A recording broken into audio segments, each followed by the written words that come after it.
नमस्कार, आदाब, सत श्री अकाल, राम राम, जय हिंद। मेरा नाम है J for Jagmohan, P for Pathak यानी जगमोहन पाठक। आप सभी लोगों का यूनिमॉन्क्स पर हार्दिक स्वागत, अभिनंदन एवं वेलकम है।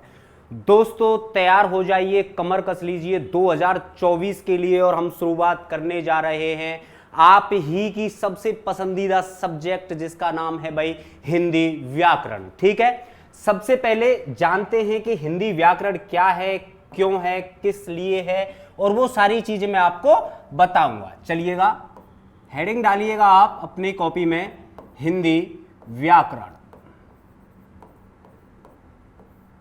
जिस तरीके से बेटा आप इंग्लिश ग्रामर पढ़ते हैं उसी तरीके से हिंदी में भी होता है क्या चीज, हिंदी व्याकरण होती है। सबसे बात समझ में आई? सबसे पहले ठीक है, ओके। किसी भी भाषा को पढ़ने से पहले बेटा उसके बारे में जानकारी होना बहुत ही आवश्यक है। और सबसे पहली बात है कि भाषा है क्या। ठीक है, तो सबसे पहले अगर हम जानें कि भाषा है क्या, यानी भाषा जिसे हम इंग्लिश में कहते हैं लैंग्वेज। ठीक है, लिखिएगा भाषा, लिखिएगा भाषा संस्कृत शब्द के, लिखिएगा भाषा संस्कृत शब्द के भाष यानी भाष से इसकी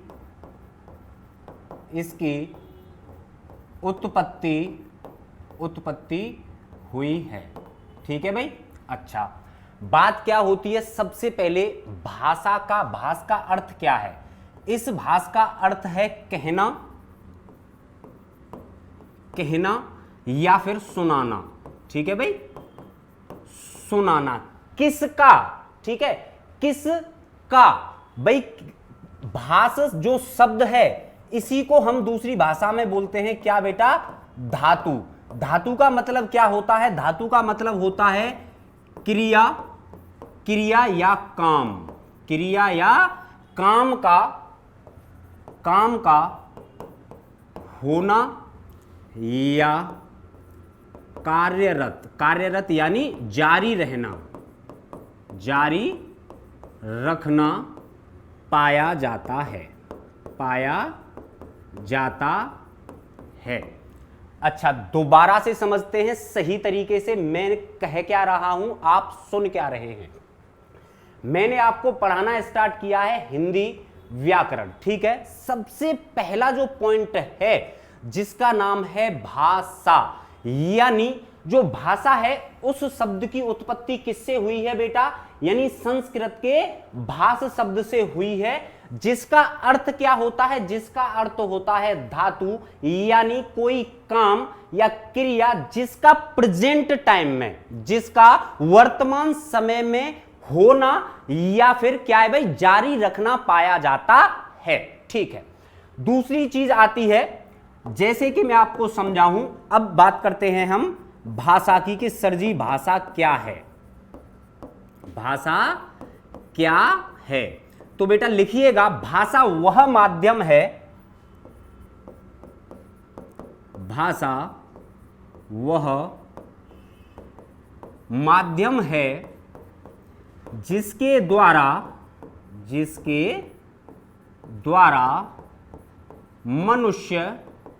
मनुष्य यानी हम प्राणी लोग, ठीक है, मनुष्य अपने विचारों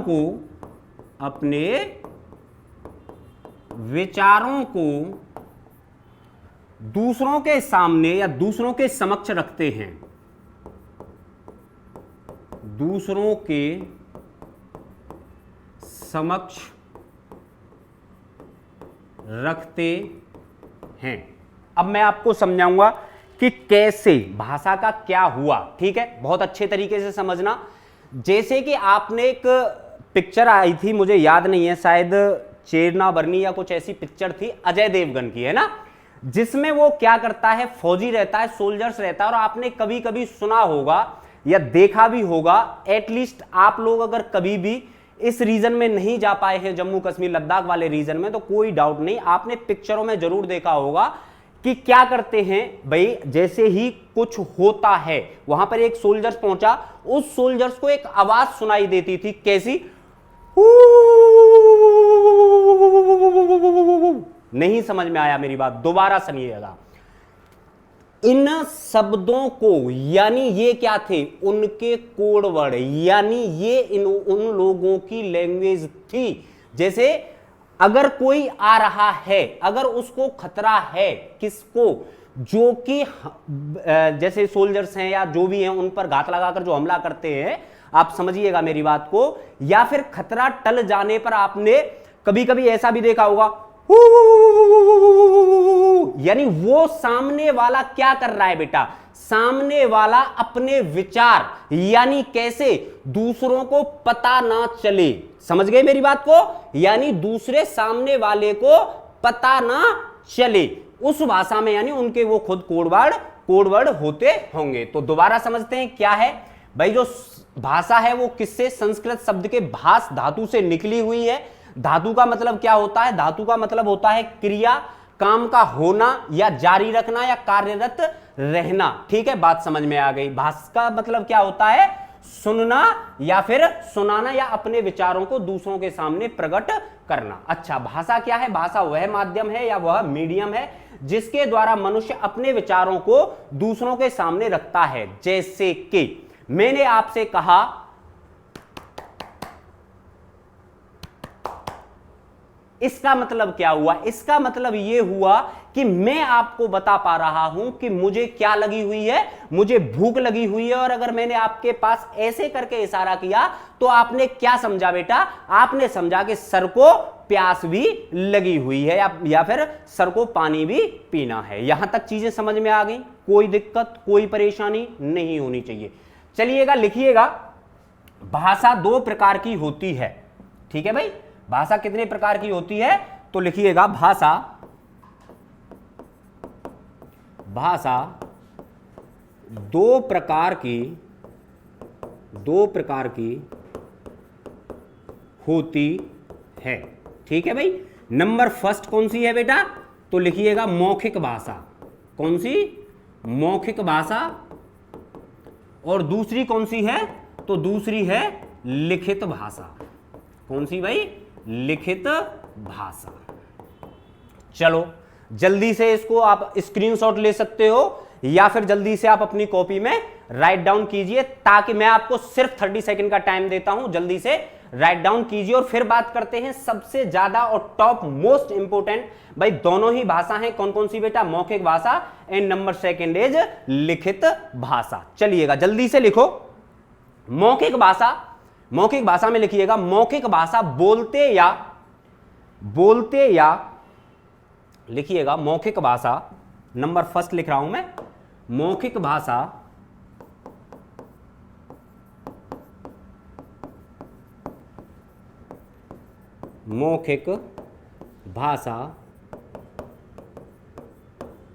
बोलते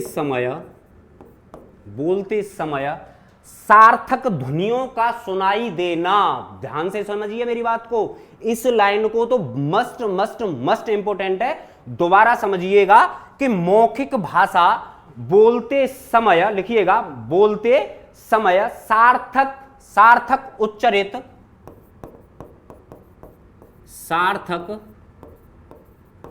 उच्चरित ध्वनियों, लिखिएगा ध्वनियों का प्रयोग किया जाता है। ध्वनियों का प्रयोग किया जाता है।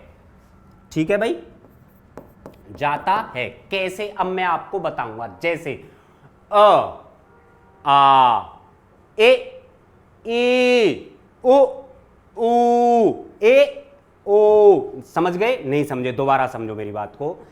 भाई हिंदी क्या है, हिंदी क्या है, हिंदी में देखिए मैं आपको बताता हूं, जब लिखने की बात आती है तो हमारे पास अगर बात की जाए हम अपनी यानी हिंदी भाषा की, तो किस में लिखते हैं बेटा, उसको लिखते हैं हम देवनागरी लिपि में, यानी स्क्रिप्ट जिसको बोलते हैं। समझ गए मेरी बात को, बिल्कुल समझ गए होंगे। यानी देवनागरी लिपि में लिखा जाता है किसको बेटा, हिंदी को। और वहीं अगर बात की जाए इंग्लिश की, है, जल्दी से उतारिएगा, मैं तब तक इसको फिर साफ कर देता हूं। अगर बात की जाए अंग्रेजी की, तो अंग्रेजी में क्या होता है बेटा, अंग्रेजी में होता है अ, यानी ए, ऐसे लिख सकते हैं इसको। आ यानी इस तरीके से भी लिख सकते हैं हम इसको, हैं। ये कौन सी लिपि है? ये इसको बोलते हैं बेटा हम रोमन लिपि। बताऊंगा पूरी चीजें। इसको हम क्या कहा जाता है? इसको कहा जाता है रोमन लिपि। ठीक है भाई, चलिएगा जल्दी से हम लोग इसको साफ करते हैं। चलो आगे लिखिएगा। मौखिक भाषा हो गई बेटा। सेकंड डालिएगा आप लिखित भाषा। लिखित भाषा लिखो।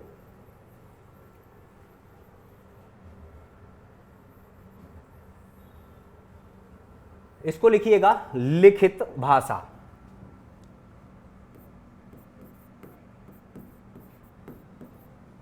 लिखित भाषा जैसे कि बेटा लिखित भाषा में क्या होता है मैं आपको बता देता हूं। अ, आ, ई, ऐ, ऊ, औ।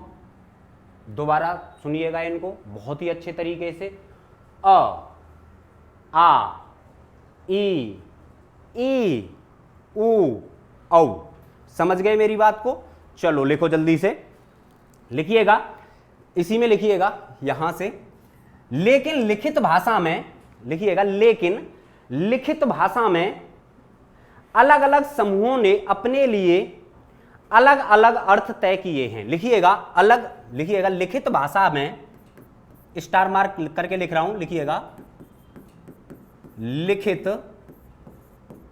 लिखित भाषा में, लिखित भाषा में अलग अलग समूह के द्वारा, मैं बताऊंगा कैसे, अलग अलग, लिखिएगा अलग अलग, अलग अलग समूह के द्वारा, समूह के द्वारा इनका अलग अलग, इनका अलग अलग अर्थ निकालते हैं, अर्थ निकालते हैं। फॉर एग्जाम्पल, भाई फॉर एग्जाम्पल जो मैंने आपको पहले ही यही दिया था, कौन सा भाई?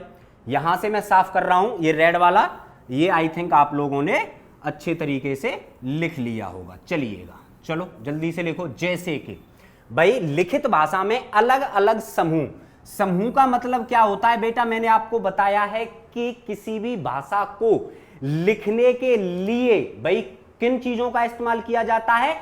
स्क्रिप्ट का इस्तेमाल यानी लिपि का इस्तेमाल किया जाता है। तो वही ये कह रहा है कि लिखित भाषा में अलग अलग समूह के द्वारा इनका अर्थ अलग अलग निकाल लिया जाता है। जैसे कि फिर से वही चीज, भाई ये क्या है? अ, ये क्या है? बड़ा आ, ये क्या है? छोटी ई, ये क्या है? बड़ी ई, छोटा ऊ यानी बड़ा ऊ, जिनको क्या कहते हैं? अ, आ, ई, औ। दोबारा बोलो भाई, जो ये मेरी जीभ है ना, कहां पर जाके टच हो रही है, ये चीज भी समझना बेटा। जब मैं आपको स्वर पढ़ाऊंगा ना, हैं, जब मैं आपको स्वर पढ़ाऊंगा उस टाइम पर देखिएगा बहुत अच्छे तरीके से कि हमारी जो जीभ है वो कहां पर जाकर टच होती है। दोबारा समझो मेरी बात को। अ, आ, ए, ई, ऊपर जाके टच हो रही है, ठीक है? ऊ। अच्छा, अब अगर बात की जाए ये किसमें है बेटा, तो लिखिएगा इनको बोलते हैं हम बेटा देवनागरी लिपि। देवनागरी लिपि, ठीक है भाई? अच्छा, अब बात की जाए अगर रोमन लिपि के बारे में, यानी रोमन लिपि के बारे में अगर बात की जाए तो बेटा कैसे बनता है भाई? ऐसे बना लो चाहे ऐसे बना लो, हैं, चाहे ऐसे बना लो चाहे ऐसे बना लो, हैं। ये भी हो गया और ये भी हो गया, ठीक है, यहां पे। और बड़ी ई पे क्या होता है, या फिर आप ऐसे भी कर सकते हो, ठीक है भाई, ऐसे भी कर सकते हो। और इसके लिए क्या होगा? ओ और यू। इस तरीके से हम किसी भी भाषा में क्या करते हैं बेटा? उसके समूह को लिखा जाता है या फिर लिख पाते हैं। यहां तक बात क्लीन एंड क्लियर हो जानी चाहिए। जल्दी से लिखिएगा, आगे फिर मैं आपके लिए और बोलता हूं। लिखिएगा, लिखिएगा किसी भी भाषा के चिन्हों को ही, आगे लिखिएगा बेटा, या फिर ऐसे लिखिएगा, भाषा में इन्हीं चिन्हों का इन्हीं लिखो, भाषा में इन्हीं चिन्हों को लिपि कहा जाता है। लिपि कहा जाता है। किन चिन्हों को बेटा? फिर दोबारा समझो, बहुत मस्त मस्त मस्त पहली क्लास है, दबा के शेयर कर देना मस्त तरीके से, दिक्कत नहीं आनी चाहिए कोई भी। दोबारा समझो, लिखित भाषा में अलग अलग समूह के द्वारा इनका अर्थ अलग अलग निकाला जाता है। किसका बेटा? ये जो सिंबल हैं जिनको हम चिन्ह कहते हैं, ये चिन्हों का अलग अलग भाषा में, जैसे कि अगर बात की जाए हमारी देवनागरी लिपि के बारे में, जिसको हम क्या बोलते हैं भाई? हिंदी जो हमारी लिखी जाती है वो कौन सी लिपि में लिखी जाती है? तो देवनागरी लिपि में लिखी जाती है। क्या? अ, आ, ई, औ। इसी को अगर हम रोमन लैंग्वेज में लिखें, या सॉरी लैंग्वेज में नहीं, रोमन स्क्रिप्ट यानी रोमन लिपि में लिखी जाए तो ये कैसे लिखा जाता है? ये इस तरीके से लिखा जाता है। बात मेरी समझ गए आप? अच्छा, भाषा में इन्हीं चिन्हों को लिपि कहा जाता है। आपका डायरेक्टली क्वेश्चन ही यहां से आएगा कि भाई लिपि किसे कहा जाता है। तो याद रखिएगा कि भाषा में प्रयोग किए जाने वाले चिन्हों को, नहीं समझे दोबारा समझो, कि भाषा में प्रयोग किए जाने वाले चिन्हों को, या भाषा बोलते समय जिन चिन्हों या फिर जिन शब्दों का हम इस्तेमाल करते हैं उन्हीं को क्या कहा जाता है? उन्हीं को बेटा लिपि कहा जाता है। बात समझ में आ गई? चलिएगा अगली हेडिंग डालिएगा, भारत में सबसे अधिक बोली जाने वाली भाषा है। आज देख लेते हैं कि भारत में सबसे अधिक कौन सी भाषाएं बोली जाती हैं। मैंने आपके लिए 5 लाया हूं, बस कोई दिक्कत नहीं है ना। लिखो, फर्स्ट लिखिएगा हिंदी, लिखिएगा हिंदी। इसको बेटा लगभग लगभग अगर बात की जाए तो 43.89% पीपल क्या करते हैं भाई? इसको बोलते हैं। नंबर सेकंड लिखिएगा बेटा बंगाली है, बंगाली। इसको लगभग लगभग 8.43% लोगों के द्वारा ये बोली जाती है। नंबर थर्ड लिखिएगा बेटा गुजराती, लिखिएगा 5.63% लोगों के द्वारा ये बोली जाती है। आगे लिखिएगा बेटा तेलुगु और तमिल, तेलुगु, ठीक है भाई, ये बोली जाती है 6.67%। और कौन कौन सी हो गई? हिंदी हो गई, बंगाली हो गई, गुजराती हो गई, तेलुगु हो गई और तमिल। तमिल बोली जाती है लगभग लगभग बेटा 5.89%। ठीक है, जल्दी से राइट डाउन कीजिएगा। आगे मैं आपको आज ही मैं 2-3 चीजें और लिखाने जा रहा हूं, उसके बाद हम फिर कल से स्टार्ट करेंगे। क्या चीज भाई? बिल्कुल शुद्ध अच्छे तरीके से मैं आपको लिख कर दे रहा हूं भाई। 50/40 करने को होता है हमारे पेपर में। ठीक है, कितनी लैंग्वेजेस चूज कर सकते हैं हम अपने पेपर में भाई? यूजी, भाई कितनी? भाई यूजी वाले जो बच्चे हैं, अंडर ग्रेजुएट वाले जो बच्चे हैं, उनको 13 भाषाएं तो एक सेक्शन में दी गई हैं, और फिर 20 यानी 20 लैंग्वेज अलग, यानी दूसरे जो सेक्शन है जो फॉरेन लैंग्वेज हैं उनमें दी गई हैं। लेकिन आपको बैचलर डिग्री पाने के लिए सबसे पहले आपको हिंदी, अंग्रेजी, बंगाली, मराठी, तमिल, तेलुगु, कोई भी लैंग्वेज आती हो उस एक लैंग्वेज में आपको पेपर देना होगा। और हिंदी ग्रामर या हिंदी व्याकरण के लिए J for Jagmohan, P for Pathak आपके लिए खड़ा है। तहे दिल से और कंधे से कंधा मिलाकर आपका एक भी क्वेश्चन गलत नहीं होगा। बात समझ रहे हैं आपकी? भाई यूनिमॉन्क्स आपके साथ कंधे से कंधा मिलाकर खड़ा है। जल्दी से लिखिएगा, ये लिख गया होगा। चलिएगा आगे बात करते हैं। लिखो 2-3 क्या है भाई? लिखिएगा 2-3। अब मैं आपको परिभाषा लिखा देता हूं। लिखिएगा लिखिएगा हिंदी की लिपि देवनागरी को, लिखो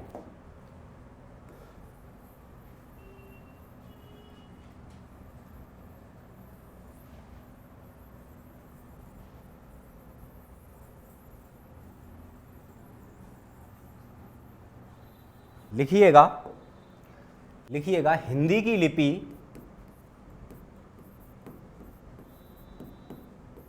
हिंदी की लिपि देवनागरी, हिंदी की लिपि देवनागरी की उत्पत्ति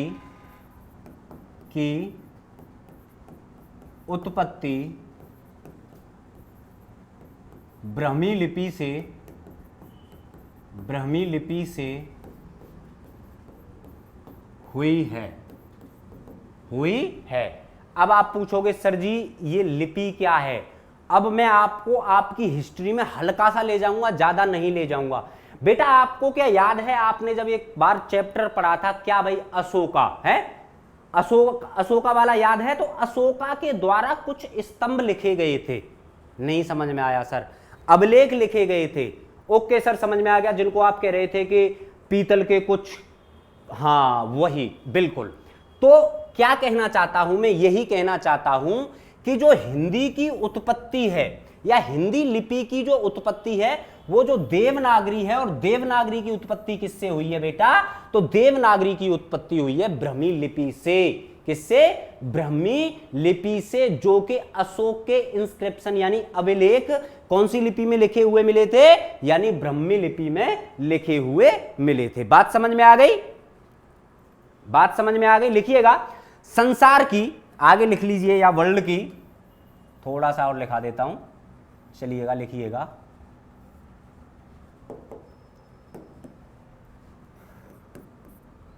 लिखिएगा संसार की कई भाषाओं, संसार की कई भाषाओं का विकास ब्राह्मी लिपि से हुआ है। कई भाषाओं का विकास ब्राह्मी लिपि से हुआ है। अच्छा, अब आपको एक दो चीजें शायद मैं बताना भूल गया या फिर मुझे याद नहीं रहा, मैं आपको बता देता हूं कि कैसे देवनागरी लिपि होती है। जैसे कि मैं आपको बताऊं कि सपोज कीजिए ये क्या लिख रहा है भाई, ये क्या लिखा हुआ है? ये लिखा हुआ है जगमोहन पाठक, ठीक है। अब आप दूसरे काम करिए कि ऐसे लिखिएगा,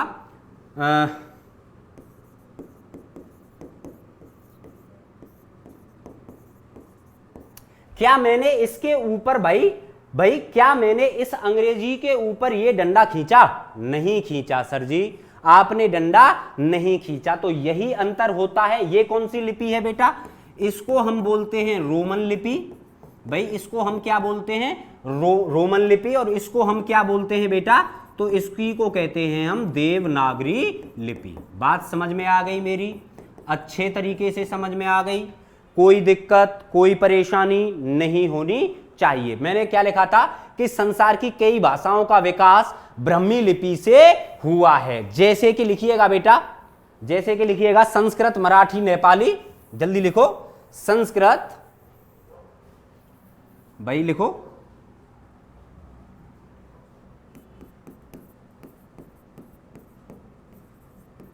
संस्कृत, मराठी, नेपाली, और लिखो संस्कृत, मराठी, नेपाली, गुजराती आदि, ठीक है। चलिएगा अब एक और मैं आपको लिखा देता हूं कि लिपि किसे कहते हैं। What is the definition of लिपि? है स्क्रिप्ट, सॉरी, यानी लिपि किसे कहते हैं। चलिए जल्दी से लिखिएगा। लिपि, जल्दी से लिखिएगा, मौखिक भाषा को लिखित रूप देने हेतु, लिखिएगा मौखिक भाषा को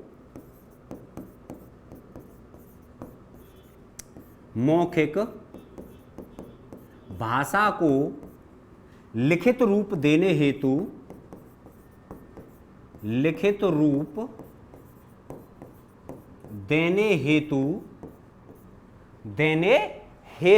जल्दी जल्दी लिखिएगा, देने हेतु, हर सार्थक ध्वनि हेतु, लिखिएगा देने हेतु, हर सार्थक, इस हर सार्थक ध्वनि हेतु, that is the most important point, ध्यान रखिएगा। हर सार्थक ध्वनि, सार्थक मतलब जिसका अर्थ निकलता हो, नहीं समझे मेरी बात को। जैसे कि मैं आपको बता दूं, जैसे कि मोहन ने, जैसे मोहन ने खाना खाया है। अब ध्यान से सुनिएगा मैं क्या कहना चाह रहा हूं। मैं कहना चाह रहा हूं कि सार्थक ध्वनि हेतु मोहन ने खाना खाया, इसमें तो पूर्ण रूप से सार्थक ध्वनि निकल रही है। लेकिन अगर हम इसी को ऐसे लिख दें कि या खा न ह मोहो ने ना खा, अब क्या पढ़ेंगे आप इसको? नहीं समझे मेरी बात को। क्या पढ़ पाएंगे आप इसको कि ये या खा क्या है, न मोह क्या है, ने क्या है, ना खा क्या है? यानी सबसे सरल और सीधी जो मैं आपको परिभाषा बताने जा रहा हूं, मैं ये कहना चाहता हूं कि मौखिक भाषा को लिखित रूप देने हेतु हर सार्थक ध्वनि हेतु, लिखिएगा, हर सार्थक ध्वनि हेतु जिन चिन्हों का प्रयोग किया जाता है, जिन, जल्दी लिखो, जिन चिन्हों का, जिन चिन्हों का प्रयोग किया जाता है उसे हम लिपि कहते हैं, लिपि कहते हैं। ठीक है भाई, मेरी बात समझे आप? मैं क्या कहना चाहता हूं दोबारा समझिएगा कि हिंदी जो लिपि है वो इसकी उत्पत्ति किससे हुई है बेटा? देवनागरी लिपि की उत्पत्ति ब्राह्मी लिपि से हुई है। ठीक है सर जी। संसार की कई भाषाओं का विकास किससे हुआ है? ब्राह्मी लिपि के द्वारा ही हुआ है। फॉर एग्जाम्पल संस्कृत, मराठी, नेपाली, गुजराती आदि। अच्छा जी, अब आपने कहा कि सर जी आप बहुत देर से लिपि लिपि लिपि लिपि चिल्ला रहे हो, इसका मतलब क्या है लिपि का? लिपि का मैंने आपको बताया है कि मौखिक भाषा को लिखित रूप देने हेतु हर सार्थक ध्वनि हेतु जिन चिन्हों का प्रयोग किया जाता है उसे हम लिपि कहते हैं। बात समझ में आ गई? आशा करता हूं क्लास अच्छी लगी होगी। कल मिलते हैं इसी टाइम पर, तब तक के लिए नमस्कार, जय हिंद।